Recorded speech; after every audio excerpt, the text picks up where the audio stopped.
Get up, get up, get up, get up, get up, get up.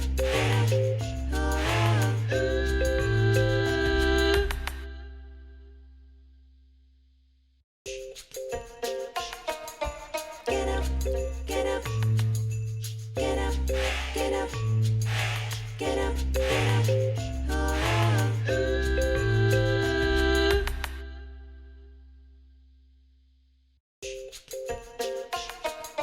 Get up, get up, get up, get up, get up, get up.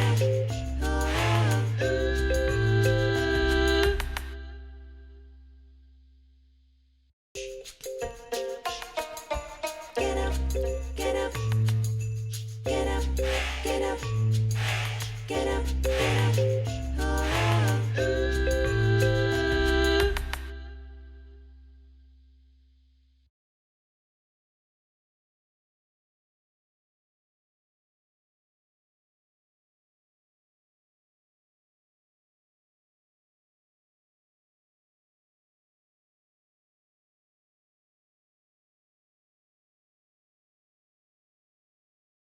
Hola, buena tarde, buen día, buena noche, depende de la hora que nos escuche.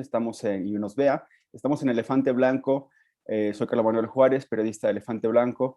Y bueno, para hablar sobre esto que ya iniciará el martes, que es el plan de vacunación para el personal educativo en Tamaulipas, junto con otros 4 estados en el país. Un plan que está coordinado por la Secretaría de la Defensa Nacional y en el que participa, en este caso ya después de un acuerdo logrado, el gobierno de Tamaulipas con la instalación de los módulos de vacunación.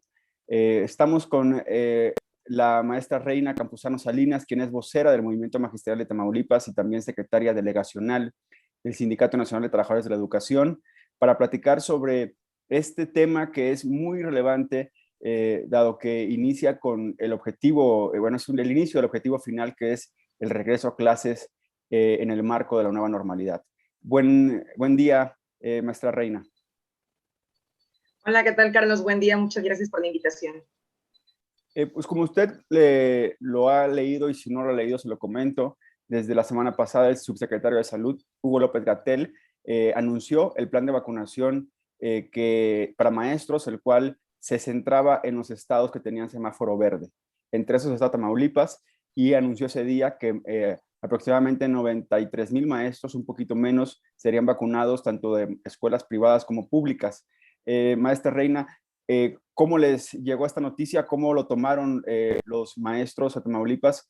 Dado que, bueno, fue algo que no se previó, simplemente ese martes el subsecretario salió y lo dijo en una conferencia matutina junto al presidente López Obrador. Bueno, pues, realmente nos tomó por sorpresa. No esperábamos que de una manera tan rápida ya se estuviera programando la vacunación para los maestros de Tamaulipas. Y bueno, de inicio, al notar esta sorpresa, pues obviamente surgieron muchas dudas con respecto a cómo iba a ser el regreso a clases, también dudas con respecto a la vacuna que nos va a tocar a los maestros. Hubo muchas dudas con respecto a la efectividad de la vacuna y por qué esa vacuna fue la que se decidió aplicar a los maestros. Y al inicio sí, hubo un poco de rechazo, más que nada por la sorpresa, pero conforme se fue informando cómo se va a dar esta vacunación y posterior regreso a clases, pues los maestros hemos tomado a bien que se nos considere como un grupo prioritario y que pronto podamos volver a clases, claro, con las condiciones necesarias, ya después de estar más de un año laborando desde casa. Justo como lo comenta la maestra Reina, fue un anuncio que a todos tomó por sorpresa. Y maestra, ¿cómo ahora ya digamos, pasaron los días después del martes y el viernes el gobernador Francisco García Cabeza de Vaca anunció ya el acuerdo que logró con la secretaria de Educación Pública, Delfina Gómez, y mencionaba 9 municipios como sedes de la vacunación de todo el estado, y ayer ya se confirmaron los 11 puntos en donde se aplicará esta vacuna de unidosis de la firma CanSino Biologics. ¿Cómo les parece a usted esta organización al movimiento magisterial? ¿Cómo le viene? Que bueno, va a haber maestros, por hablar por un ejemplo, los maestros de una parte de la región ribereña van a tener que moverse a Reynosa. Algunos maestros, sobre todo de la región centro, municipios colindantes a Victoria, se van a tener que reunir en Victoria. Y también, bueno, un caso aunque es en menor número, pero bueno, los maestros de Aldama, de Ciudad Madero, se van a tener que ir a Altamira. En general, ¿qué le parece este plan, esta propuesta que se va a implementar a partir del martes? Bueno, pues la asignación de las sedes nos pareció un poco muy desorganizado. Realmente, por la premura de esta noticia y la rapidez con la que nos van a vacunar, sí considero que la organización deja mucho que desear.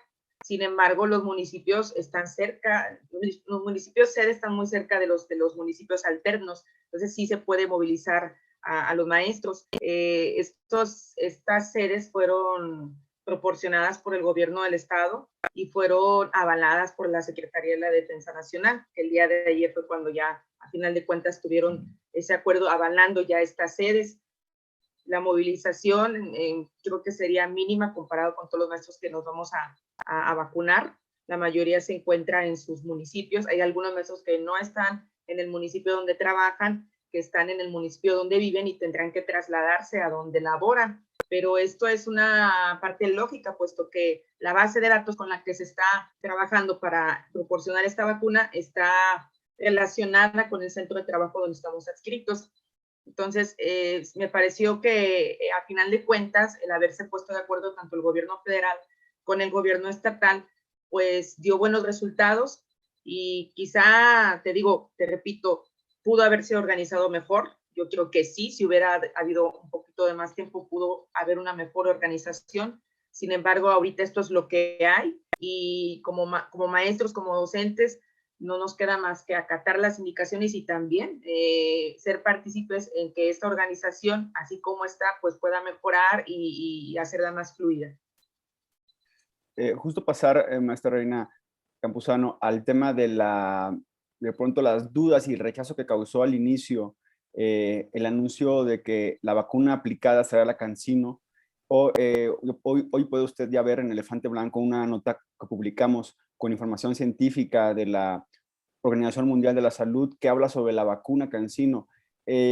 Estas primeras dudas y rechazos a la vacuna CanSino se dieron debido a que la semana pasada, el martes pasado, un funcionario de salud de China, país de donde se hizo esta vacuna, mencionó que, que no había una efectividad tan alta como otras vacunas. Sin embargo, después él salió a decir a otro medio que había una mala interpretación de sus palabras y que realmente lo que China está buscando es mejorar la efectividad de esta vacuna.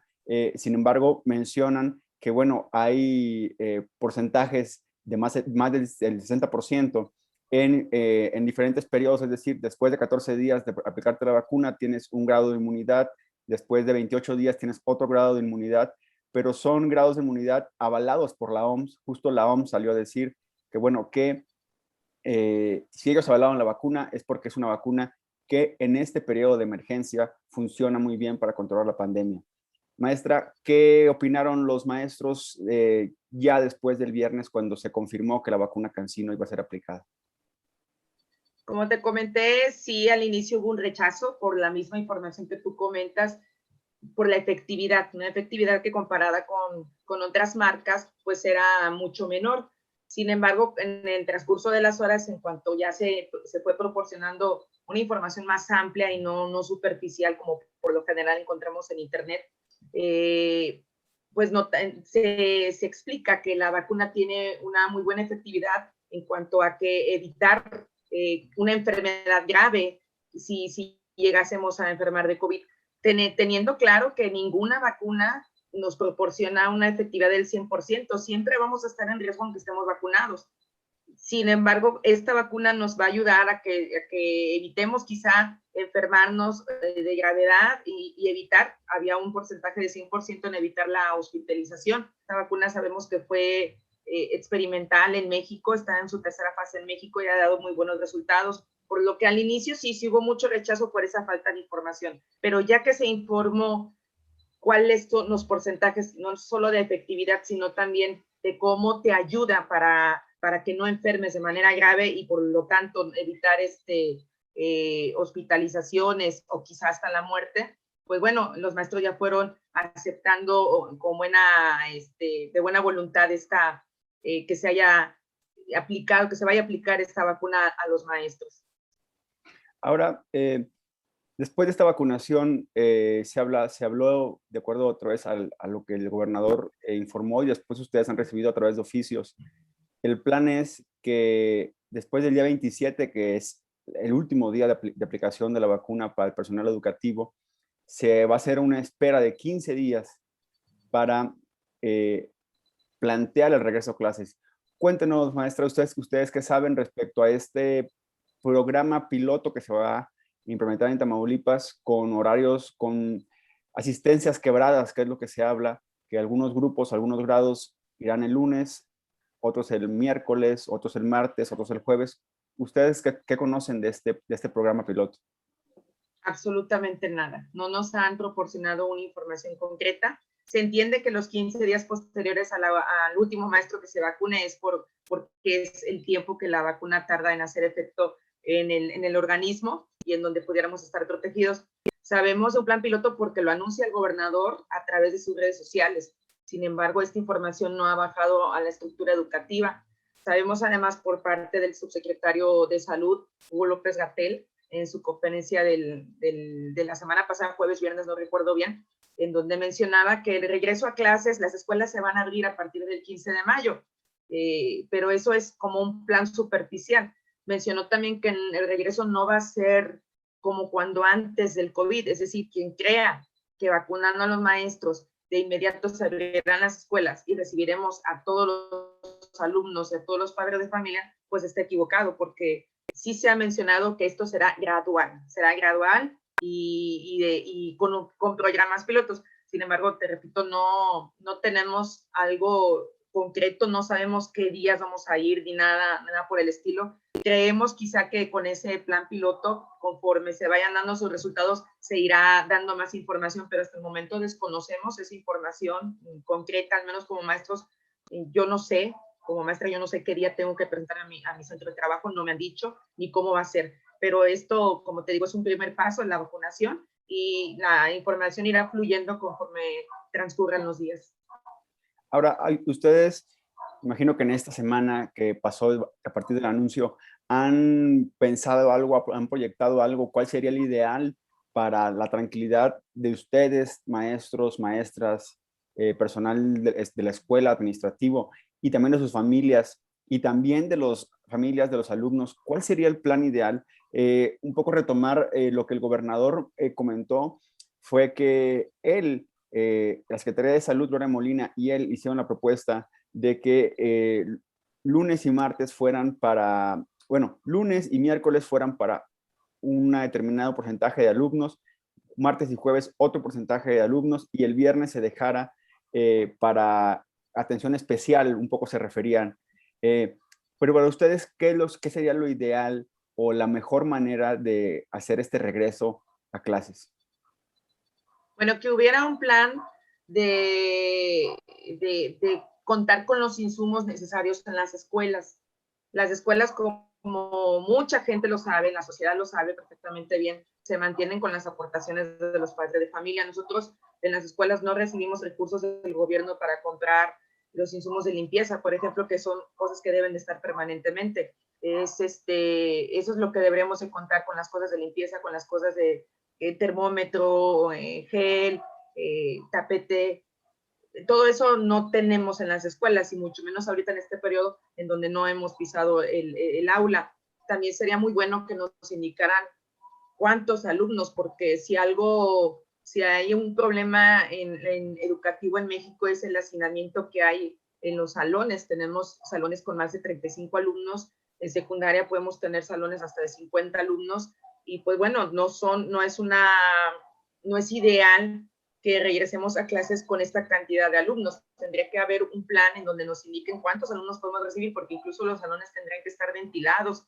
es decir, las ventanas abiertas, puerta abierta, para que circule el aire, pero esto, y guardar la sana distancia, porque eso también lo mencionó el secretario de Salud, el subsecretario de Salud.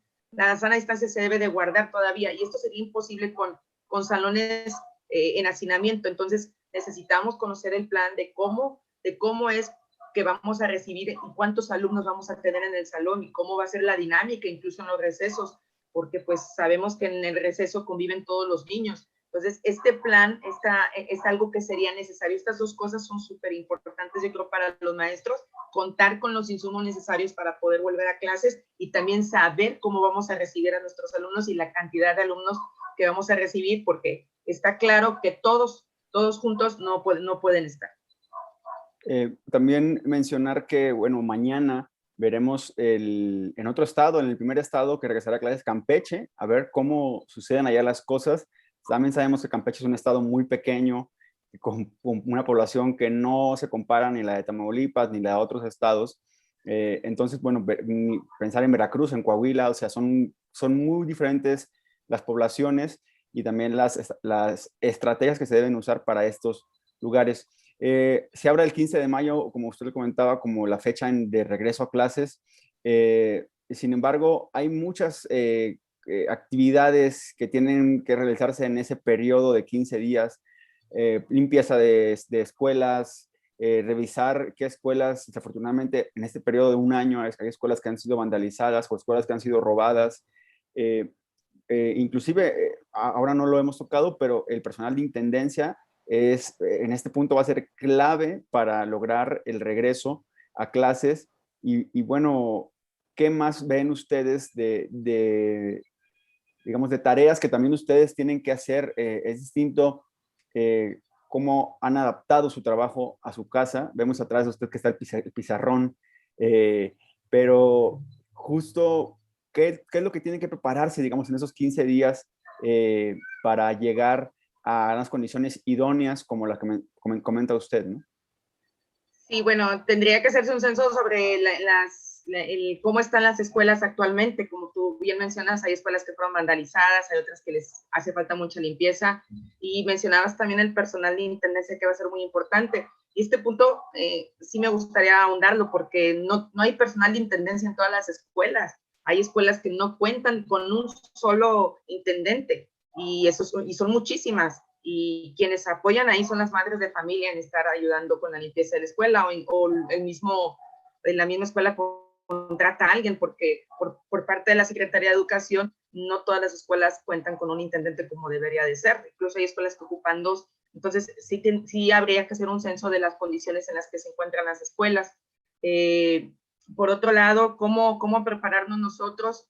Bueno, nosotros seguimos dando clases desde casa, y quizá algo bueno que podamos tomar de haber estado en casa es que conocimos mucha tecnología que no conocíamos. Nosotros no conocíamos el Zoom, no conocíamos el Meet ni nada de estas aplicaciones a distancia, que muy probablemente vamos a también a usar aún cuando volvamos a clases. Yo creo que es algo muy bueno el aprender sobre esto, y que estas tecnologías las podamos usar también en nuestra práctica docente. No creo que volvamos a dar clases como tal cuando nos digan que tengamos que volver porque ya estamos por concluir el ciclo escolar. Realmente pedagógicamente no vamos a rescatar nada, ¿sí? Solamente vamos a ver cómo estamos recibiendo en las escuelas, cómo están los niños, en qué condiciones, y donde vamos a partir va a ser en agosto con el próximo ciclo escolar. No se va a lograr nada ahorita más que reactivar la actividad educativa, solamente eso. No hay más, realmente no hay más. No podemos decir que volviendo a las escuelas todo va a ser como antes y que vamos a adelantar y rescatar a los grupos o a los alumnos en rezago. Eso no va a ser así. También, igual quien piense que eso va a suceder está equivocado. Vamos a volver para ver cómo están las cosas, pero para trabajar como se debe de hacer, aún no va a ser posible. Para finalizar, maestra Reina Campuzano, vocera del Movimiento Magisterial en Tamaulipas, dos preguntas. Una es justo el tema, como usted menciona, es complicado. Fue complicado el cambio totalmente, pues, no nada más para el magisterio, sino para todo el mundo, el cambio de realidad, de estar en la casa, de usar el Zoom o usar otras tecnologías para impartir clase, para trabajar. Para usted, ¿cuál fue el mayor reto, digamos, que vivió como docente en este cambio a la nueva normalidad por la pandemia por COVID-19? ¿Cuál fue el momento en el que usted dijo, a ver, me tengo que detener porque de pronto era una vorágine de cosas que tenía que hacer cada persona desde su casa y no tenía tiempo para detenerse y reflexionar? Para usted, ¿cuál fue ese momento? Fue precisamente adaptar la tecnología, saber cómo dar mis clases a distancia y que esto tuviera realmente un aprendizaje que se espera, pero a distancia. Fue muy difícil porque empezamos a buscar un montón de aplicaciones para poder conectarnos con los papás. Teníamos que adaptar, porque primero era con los papás, sabemos que los niños no tienen los teléfonos, ni tienen el celular a la mano, sino si tenía que ser a través de los padres de familia, ponernos todos de acuerdo como colectivo, cómo le íbamos a hacer para comunicarnos con nuestros alumnos a través de los padres de familia, saber usar esto, porque no sabíamos, yo en lo personal no sabía, no conocía el Zoom, y creo que muchos maestros y mucha gente en el mundo, no solamente maestros, sino incluso alumnos y padres de familia, no conocíamos este tipo de aplicaciones. Fue el reto, cómo adaptar desde la casa, dar las clases. Lo que nos quedó claro es que nunca fue igual y nunca va a ser igual. Es muy necesaria la interacción personal de frente entre el alumno y su maestro o maestra.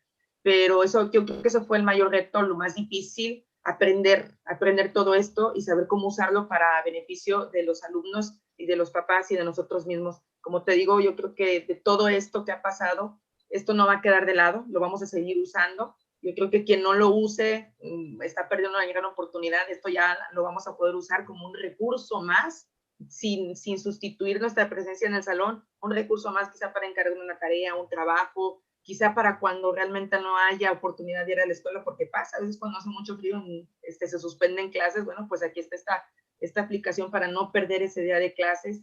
Y yo creo que eso fue lo más difícil, adaptar la casa. Nuestra casa se convirtió en un salón de clases. Sí, acá tengo un mapa, sí, hay maestros que tienen también su pizarrón, así como mencionas.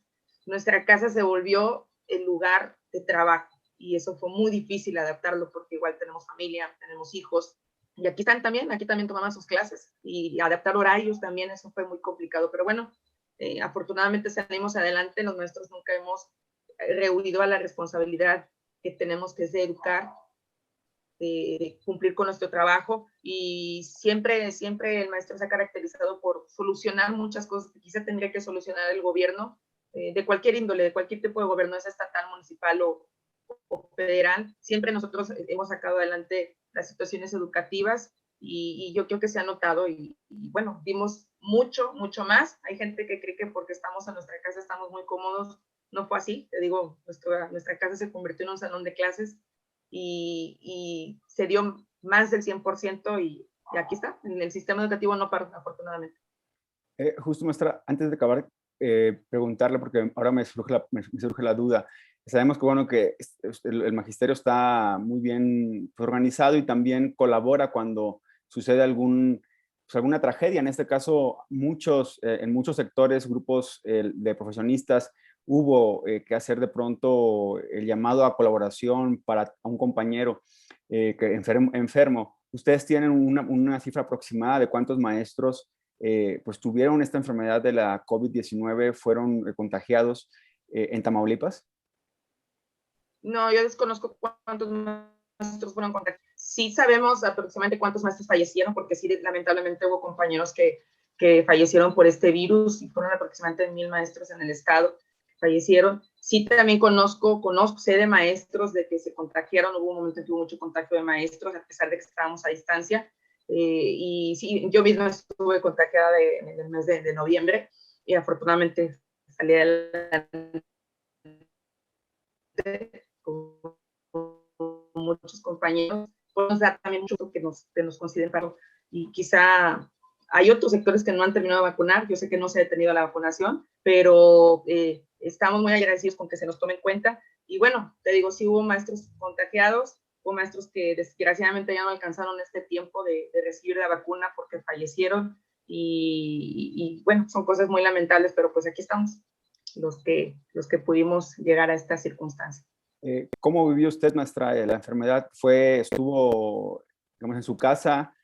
¿Cómo fue este transitar, digamos, del contagio a ya estar sana? Fue en casa, empezamos con una gripa leve y dolor de cabeza. Los síntomas más comunes, no perdí el olfato ni el gusto, pero sí una tos impresionante. Sí se siente uno muy, muy mal, pero no al grado de llegar al hospital. Estuve a punto de pisarlo, pero ya no fue necesario, afortunadamente, llegar a eso. Me fui recuperando con 2 semanas muy, muy pesadas en casa, que la viví con apoyo de mi familia. Y bueno, ya después muy bien, sin ningún problema, no he tenido ninguna complicación al respecto. He podido hacer mi vida de manera normal. Quizá mis síntomas o el modo en que me dio la enfermedad fue leve comparado con otras personas, pero afortunadamente estamos muy bien y yo dispuesta en lo personal a recibir la vacuna lo más pronto posible. Y solamente nada más para tomar ese tema, esos maestros que, por decir, esos 1000 maestros que fallecieron, se tienen sus plazas que ocupar, ¿verdad? Y ¿sabe usted si esos procesos ya están iniciados o se van a iniciar? Es un dato importante por las familias, por todo el vacío que se deja, digamos, a nivel social, pero también el trámite, digamos, administrativo para que esos lugares, esos docentes tengan quien los cubra. ¿Usted sabe si ya han empezado o cómo será, digamos, este otro trámite, este otro camino para asegurar la educación en Tamaulipas? Al momento de que un maestro fallece, por estos casos, se procede a una baja inmediata en la Secretaría de Educación y se llevan a cabo los trámites necesarios para poner esa plaza ya a disposición de la Secretaría de Educación Pública. Y es esta instancia quien se encarga de ofertar esta clave presupuestal que queda vacante para los maestros de nuevo ingreso. Y esto es de acuerdo a los procesos de admisión que maneja la Secretaría de Educación Pública junto con la UCICAM, que es la unidad del sistema para ingreso de las carreras de las maestras y los maestros. Y ese es el proceso que se debe de llevar.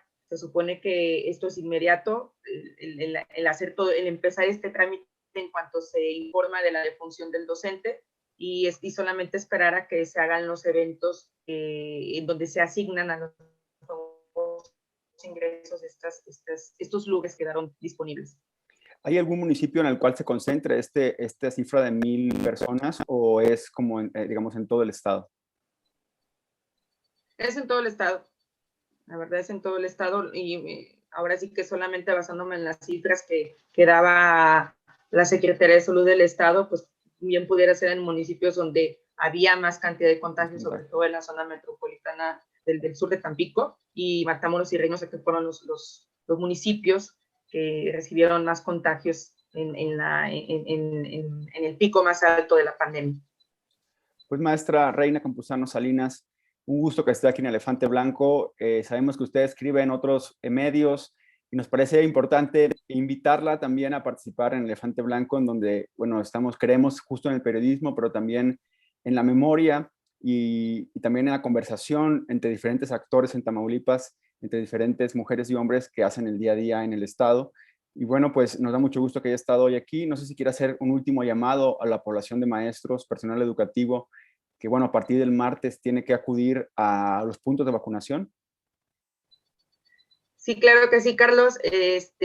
Invitar a mis compañeros a cooperar con esta organización, a respetar los días que nos vayan a tocar, que eso es todavía lo que no nos ha informado la Secretaría de Educación, no sabemos qué día nos va a tocar, pero que respetemos los días, respetemos los horarios para evitar generar un caos, que seamos abiertos a recibir esta vacuna quienes tengan la disponibilidad de hacerlo. Recordamos que la vacuna no es obligatoria, sin embargo, para muchos es necesaria para poder no solamente tener buena salud, sino también para poder volver a nuestro trabajo y informarse muy bien.